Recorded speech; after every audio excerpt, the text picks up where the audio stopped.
gue juga sudah praktekkan, nabung emas itu jauh lebih menguntungkan dibanding bayar premi asuransi itu. Karena ya tadi, kita sekarang nih, harga emas itu kan naiknya lagi gila-gilaan. Betul. Bahkan nanti di tahun depan aja, itu udah ada yang memprediksikan bahwa secara troy ounce itu bisa masuk ke angka 4.900 sampai 5.000 tahun depan.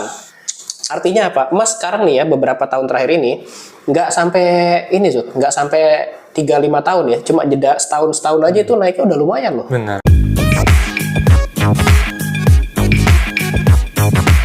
Kali ini kita akan membahas perbandingan ya, Om Hendri. Jadi beberapa waktu lalu itu aku sempat ditelepon ya, nomor nggak dikenal. Wah, apa nih? Tiba-tiba dia menawarkan asuransi pendidikan anak. Keren banget nih, ini nanti Mas itu kan anaknya umur 9 tahun, nanti pasti mau SMP, mau SMA, pasti kan biayanya mahal nih, ya sudah perlu investasi biar nanti nggak bingung kan, gitu. Menarik gimana ya, dari tabungan itu nanti ya pokoknya di apa namanya, ditabungin rutin gitu ya, per bulannya berapa. Istilahnya ditabungkan ya. Gitu. Nah tapi keren banget nih, cuman masalahnya untuk rutin itu kayaknya belum ada. Tapi sebenarnya SOP dari si masnya menawarkannya cukup menarik sih. Kalau punya uang mungkin, oh ya boleh mungkin lah ya. Nah, tapi gini, Sobat Moviners, ini kita akan membahas nih. Kan pastinya kalau Sobat Moviners punya anak ataupun belum ya, biasanya ada kan telepon-telepon yang menawarkan asuransi. Tapi ternyata aku baru tahu juga, ternyata ada yang jauh lebih aman sih. Karena dipikir-pikir kalau asuransi kayak gitu, yang pertama itu pasti nanti nilai turunnya kecil. Terus kemudian tentunya resikonya besar kan. Kadang kan orang ya kalau kerja PNS atau BUMN besar kan stabil ya. Kan nggak tahu kita tiba-tiba PHK. Tiba-tiba PHK mau narik uangnya gitu kan. Ternyata nggak bisa, malah rugi kan jatuhnya karena belum sampai pada batas waktunya gitu kan biasanya gitu. Terus kemudian jadi berpikir sepertinya ada yang lebih menarik lagi, yaitu emas. Betul nggak, Menteri? Betul. Nah, jadi mungkin gini deh. Coba nanti kita bandingkan ya. Menteri kan sudah pernah ya di produk-produk keuangan seperti itu. Barangkali bisa ngejelasin gitu ya. Jadi sebenarnya produk asuransi untuk pendidikan itu kayak gimana sih, Om? Kok waktu itu cukup menarik, tapi ternyata enggak juga sih. Nah, ini gini ya, gue berani bahas karena memang gue pernah di industri itu gitu ya. Jadi pernah di dalamnya. Dan sangat tahu banget gitu, tahu pasti gitu. Jadi sebenarnya yang ditawarin ke kita atau yang lo ditelepon seperti itu ya, itu sebenarnya hanya bundling aja, bundling produk asuransi plus investasi yang sangat kecil gitu. Jadi hanya bundling aja sebenarnya. Dan kan gini ya, kalau di Indonesia itu kita kan dengan asuransi itu belum nerima banget deh, istilahnya belum nggak mudah gitu ya untuk menerima sebuah asuransi. Makanya perlu dibikin kayak produk bundling, istilahnya kayak buat tabungan pendidikan atau tabungan investasi atau apapun itu namanya ya. Jadi menarik ya. Jadi menarik karena orang nggak mau nih gua keluar duit tapi duitnya hilang, nggak jadi apa-apa gitu kan, nggak mau. Nah jatuhnya tuh jadi seperti itu, mau nggak mau mereka akan menawarkan produk itu. Jadi kalau secara konsep di asuransi pendidikan itu biasanya mereka tuh kayak sesuai dengan masa sekolahnya ya. Misalkan kayak anak lo SD gitu ya. Ditabungin nanti pada saat naik SMP cair gitu ya. Gitu. Untuk bayar sekolah SMP. Nanti SMA cair lagi, sampai kuliah cair lagi kayak gitu. Dan plusnya biasanya itu ada proteksinya juga Zut. Jadi proteksi kesehatan, proteksinya. Jadi kalau misalkan sakit ya kita nggak keluar biaya lagi gitu kan. Terus kalau orang tuanya meninggal itu nanti ada santunan beasiswa gitu loh, ibaratnya kayak gitu. Nah biasanya nanti ketentuannya tergantung dari masing-masing asuransinya. Ya kurang lebih produknya tuh gambarannya tuh seperti itu. Terus gini, ini kan kaitannya sebenarnya kan tadi soal ketika cair gitu ya. Mau naik SMP atau mau naik SMA atau mau kuliah.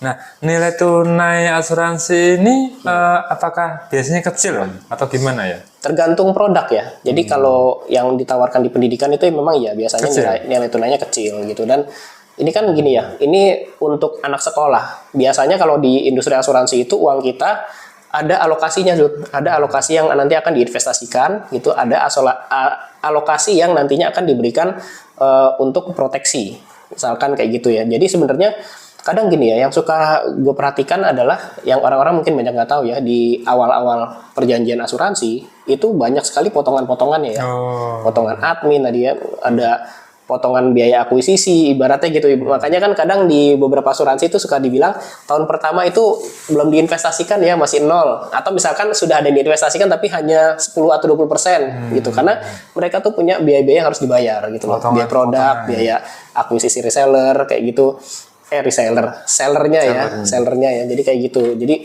itu biaya-biaya seperti itu, dan ini bentuknya apa, kontrak jangka panjang kayak gitu Zul. Jadi itulah banyak-banyak biayanya. Berarti gini ya, kan tadi terakhir Om Menteri bilang ini adalah kontrak jangka panjang. Terus kalau misalnya putus di tengah jalan, nah itu gimana itu? Nah ini yang putus tengah jalan. Kalau putus di tengah jalan itu Zut yang kasihan Zut. Jadi ya udah hangus gitu kan. Kadang-kadang gini, yang tadi gue bilang kalau misalkan nilai tunainya belum terbentuk gitu ya, karena kan uangnya diinvestasikan gitu ya, nanti mereka yang jelasin lah, diinvestasikan di resiko yang kecil, sedang atau tinggi gitu. Nah biasanya kalau belum terbentuk ya udah, misalkan uang kita tuh udah masuk sekitar berapa deh, misalkan udah 30 juta gitu, tapi nilai tunainya belum terbentuk. Nah, nilai tunainya belum terbentuk ya udah kita dapat seadanya aja, misalkan baru 1 juta, ya udah 1 juta gitu. Padahal harusnya udah berapa puluh juta gitu. Nah, sekarang kalau misalkan kita bandingkan di nabung biasa gitu atau nabung di emas itu kan udah pasti sesuai dengan yang kita tabungkan gitu kan. Nggak seperti di asuransi. Jadi banyak sekali nasabah-nasabah asuransi ini yang salah paham Zud. Kadang-kadang mereka kan termakan sama salesnya ya, salesnya bilang ini tabungan nih gitu. Asuransi itu bukan tabungan ya teman-teman. Asuransi itu bayar, bukan nabung, bayar, proteksi gitu ya. Kadang kalau gue mirisnya gini, ini sih tidak menjelekkan salah satu produk ya, tapi kadang-kadang kan yang namanya produk seperti itu tidak ada filternya Zud. Artinya ya sales yang penting closing dong. Nggak peduli orangnya mau pas-pasan kayak mau ini, yang penting dia sanggup gitu kan. Nah nanti masalahnya pada saat dia berhenti tengah jalan karena kebutuhan mendesak atau apa gitu kan, nggak sanggup lagi. Terus mau ngambil dia perasaan udah nabung, saya udah nabung, harusnya duit saya 30 juta nih. Kok sekarang saya mau tarik duitnya 0 gitu. Atau misalkan cuma 1 juta. Pasti marah-marah dong. Iya, pastilah itu di luar ekspektasi itu. Kalau kayak penipuan jatuhnya ya. Jatuhnya begitu perasaannya, tapi sebenarnya secara hukumnya tidak. Karena yang memang harus dipahami oleh nasabah, ya asuransi itu bukan tabungan. Asuransi itu kita proteksi, membayar produk asuransi untuk memproteksi diri kita. Gitu. Ibaratnya kayak kita membayar iuran BPJS. Nah, kita bayar aja ya. Kalau misalnya nggak sakit terus, loh, awal 1 bulan udah 400.000, ini udah setahun harusnya 400.000 kali setahun, hampir 5 juta, 4,8 juta. Ya nggak seperti itu kalau sakit. Nah baru modelnya kayak gitu kan? Betul, kayak BPJS kan kita bayar tiap bulan. Bayar tok gitu. Tapi kan nggak bisa kita ambil dong. Iya, gitu ya. Kan? Bisanya hanya kalau kita sakit berobat gratis. Jadi BPJS itu nggak gratis loh ya, kecuali memang yang dibantu sama pemerintah. Betul, yang dibantu BPJS itu bayar. Asuransi juga apa? Bayar juga, bedanya apa? Kalau asuransi bisa ke swasta gitu ya, rumah sakit yang bagus gitu ya. Kalau BPJS rumah sakit pemerintah, iurannya makanya murah. Yang asuransi mahal, tapi ingat itu bukan tabungan. Bukan tabungan. Betul. Asuransi itu kita bayar ya untuk proteksi. Kalau untuk asuransi pendidikan itu kan biasanya sudah cover proteksi kesehatan dan jiwa, Om. Itu kan bagus kan, Om, sebenarnya? Bagus banget itu sebenarnya. Tapi balik lagi Zud, bagi yang punya uang. Nah sekarang gini, kalau misalkan kondisi keuangan kita pas-pasan, kalau menurut gue ya nggak perlu ambil produk itu. Gitu. Kalau pas-pasan ya. Kalau pas-pasan ya teman-teman. Jadi kan sekarang kita ada BPJS. BPJS itu kan kalau yang kelas 3 aja paling cuma 36.000 gitu kan. Nah manfaatkan aja itu BPJS. Terus juga itu untuk kesehatannya. Terus untuk jiwa, kalau nggak salah di BPJS juga ada kok. Nanti teman-teman boleh tanya ke administrasinya ya, atau CS ya. CS-nya tanya, itu ada nggak untuk perlindungan jiwa gitu. Setidaknya kalau misalkan kita meninggal, nanti ada cover gitu ya, gitu dari asuransi. Tapi memang kalau perbandingannya sama produk asuransi itu kalau nggak salah ya, ketika kita meninggal, nanti anak kita itu akan di cover sampai dia kuliah gitu. Jadi ada nilai pertanggungan meninggal, gitu ya? Iya. Terus ada coveran untuk sampai biaya sampai dia selesai sekolah ya, selesai kuliah gitu. Selesai kuliah? Iya, sampai selesai kuliah. Itu bukan produk yang jelek, itu bagus. Juga ya, bagus, ya, memang bagus. Tapi kalau gua kan berdirinya di posisi yang kondisi keuangan pas-pasan gitu ya. Kalau keuangan lebih tuh gampang Zud. Kita mau apa gampang. Tapi kalau pas-pasan kan ya susah. Ya berarti note-nya gini ya, sobat Movitners ya. Kalau uangnya lebih sih oke sih, tapi kalau misalnya nggak berlebih kayaknya ya agak riskan dan sayang ya. Artinya kan gini, banyak orang yang komplain di tengah jalan. Ya gimana dia nggak membaca dan mempelajari dengan hati-hati di depan gitu kan. Betul. Karena apa tadi yang disampaikan Om Henry ya, aku juga baru tahu kalau orang tuanya meninggal nggak sanggup lagi bayar, itu anaknya misalnya dari SD sampai selesai kuliah dibayar, cover ya. di cover. Nah itu keren banget ya, berarti ya sebenarnya asal tadi duitnya ada gitu kan. Betul, asal duitnya ada. Dan di BPJS pun juga ada produk seperti itu. Ini gue juga kurang tahu ya, tapi ini kan karena dialamin keluarga gue sendiri kan. Bapak gue meninggal, terus masih ada anak-anaknya sekolah, itu di cover sampai dia BPJS kuliah. BPJS yang tapi yang dari kantor ya nggak ngerti ya, ini yang secara corporate atau yang perorangan mungkin bisa. Itu coba nanti ditanyain aja di customer service-nya, bisa nggak di cover seperti itu, karena lumayan meskipun coverannya nggak gede gitu ya, tapi ada gitu ya, minimal ada gitu loh, minimal ada, dan kita ya tinggal nambahin sisa-sisanya aja lah. Ya itu kan dari BPJS, berarti kalau dari asuransi swasta mungkin lebih gede kali ya, mungkin lebih gede gitu ya. Iya, tergantung premi kita berapa ribu per bulan. Nah oke, sekarang balik lagi ke tadi ya, kita komparasikan gitu ya. Jadi sekarang nih Om Henry, kalau misalnya tadi kan asuransi kan sebenarnya hanya proteksi gitu ya, dan orang banyak menganggap loh kok uangnya jadi nggak ada. Nah kalau dikomparasikan dengan emas nih gimana? Jadi buat gambaran gitu biar sobat Moviners tahu kalau ini loh, kalau memang kalau mau menabung gitu kan, kalau kalau dari sisinya hanya menabung ya Zut, kita berharap untuk bisa bayar sekolah gitu, karena kan sekolah itu tiap tahun inflasinya tinggi banget ya. Sekarang udah paling ngeri deh. Iya.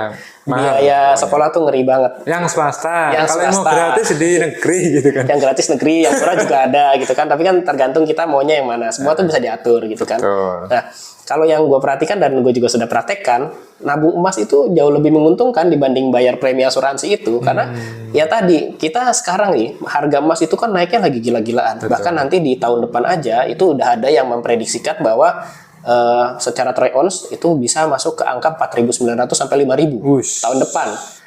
Artinya apa? Emas sekarang nih ya, beberapa tahun terakhir ini nggak sampai ini Zut, nggak sampai 3-5 tahun ya, cuma jeda setahun aja itu naiknya udah lumayan loh. Benar, udah naiknya, kayak ini aja ya, saham aja. Iya, udah mirip-mirip begitu, udah kayak saham. Kripto. Iya, jadi kalau kita yang punya tabungan berapa ya dulu, misalkan cuma 5 gram, ini kan contoh ya, temen gua ya 5 tahun lalu lah gitu ya, punya emas 5 gram tuh cuma berapa ya? Sekitar 1,5 juta. 5 tahun lalu, sekarang 2025 ya, 2020 itu sekitaran 3,5 ya, 3,5. Hari ini jual udah berapa? Udah 10 juta. 10 juta. Iya, 10 juta. 3 kali lipat lah. Iya, udah berapa kali lipat. Itu pun yang waktu itu dia beli yang masih mereknya kita nih, merek Movit nih. Kalau merek Antam mungkin lebih gede lagi, gitu kan. Iya benar. Antam lebih gede lagi. Jadi kan tiap tahun itu udah kenaikannya bagus. Udah gitu kalau lebih bagus lagi Zut, kalau bisa konsisten. Ibaratnya gini, sekarang 1 gram berapa? 2 juta lebih ya. 2.500.000, 2.800.000. Nah bayangin dulu kalau dari dulu udah nabung kan, dari 1 gram masih 500.000 kan sampai sekarang, nanti pada saat anak kita sekolah atau misalkan targetnya langsung deh, biasanya kan yang berat itu buat kuliah. Gitu kan. Nah buat kuliah tuh tabungin dari sekarang nih, bela-belain deh bisa sebulan minimal 1 gram gitu kan, 1 gram. Kalau ada lebih duit bisa beli 2 gram, 3 gram kayak gitu. Nanti pada saat kuliah ya udah lebih enteng biayanya gitu. Bener ya. Nah jadi tadi juga sebenarnya secara nggak langsung Om Henry sudah mensimulasikan gitu ya. Kalau misalnya katakanlah kita punya uang lumayan gitu ya, di tabungan 1 bulan 2 juta rutin gitu ya. Itu udah kelihatan nanti ke depannya itu seperti apa. Kalau memang tadi niatnya menabung. Tapi kalau misalnya tadi di asuransi dibilang ini nanti bisa kok buat anak sekolah. Iya, tapi ketika masalah uang tunainya itu jadi kecil. Nanti gini, kalau yang di asuransi kendalanya gini Zut, ketika nanti waktunya cair, nggak berbanding sama inflasi. Ternyata inflasinya lagi kacau nih, lagi naik gini kan. Akhirnya apa? Nilai uangnya kan menyusut kan nilai uangnya. Nah, itu. Ya, jadi itu sudah sangat tepat ya. Nah, jadi sekarang next pertanyaan nih Om. Asuransi itu jadinya boleh nggak Om? Ini dia nih.